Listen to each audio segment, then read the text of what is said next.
കർത്താവെ, അങ്ങയുടെ മക്കളുടെ യാത്രകളെ ഞാൻ ആശീർവദിക്കുന്നു. കർത്താവെ, നിന്റെ വിശുദ്ധ പൗരോഹിത്യത്തെ മഹത്വപ്പെടുത്തണമേ. കർത്താവെ, സഭയിലുള്ള സാന്നിധ്യം പ്രകടമാക്കണമേ.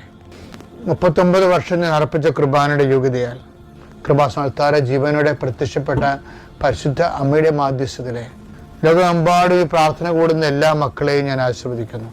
അതിൽ ഒറ്റപ്പെട്ട് താമസിക്കുന്നവരെ, ഏകസ്ഥരായി താമസിക്കുന്നവരെ, ഒരു അഭിപ്രായമോ ഒരു തീരുമാനം എടുക്കാൻ അഭിപ്രായം ഇല്ലാത്തവരെ, അഭിപ്രായം പറയാനില്ലാത്തവരെ, ഒരു തീരുമാനം എടുക്കാൻ പറ്റാതെ നീളുന്ന വിഷയങ്ങൾ അങ്ങയുടെ തിരുസേനയെ സംബന്ധിച്ച് പ്രാർത്ഥിക്കുന്നു.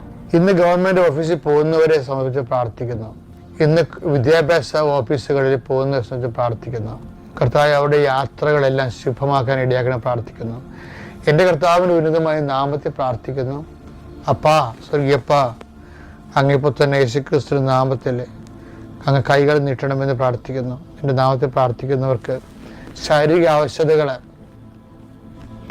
മനസ്സമാധാനം ഇല്ലാത്ത അവസ്ഥകൾ, സ്വസ്ഥത നഷ്ടപ്പെട്ടവരെ, ഹൃദയഭാരം പേറുന്നവരെ, ഉറക്കമില്ലാത്തവർ, പ്രഷർ രോഗികൾ, ഷുഗർ രോഗികൾ, മുട്ടുകൊഴിഞ്ഞു പോകുന്നവരെ, രോഗം മൂർച്ഛിക്കുന്നവരെ, എൻ്റെ കർത്താവിൻ്റെ വിശുദ്ധ രക്തം നിങ്ങളുടെ മേൽ മൂർധാവ് തളിക്കപ്പെടട്ടെ. ഉച്ചമുതൽ ഉള്ളങ്കാല് വരെ കർത്താവിൻ്റെ രക്തം പടരട്ടെ. എല്ലാ കോശങ്ങളിലും പേശികളിലും കർത്താവിൻ്റെ ശക്തി നിർഗമിക്കട്ടെ. യേശുവിൻ്റെ നാമത്തിൽ നിങ്ങൾ സൗഖ്യം പ്രാപിക്കട്ടെ.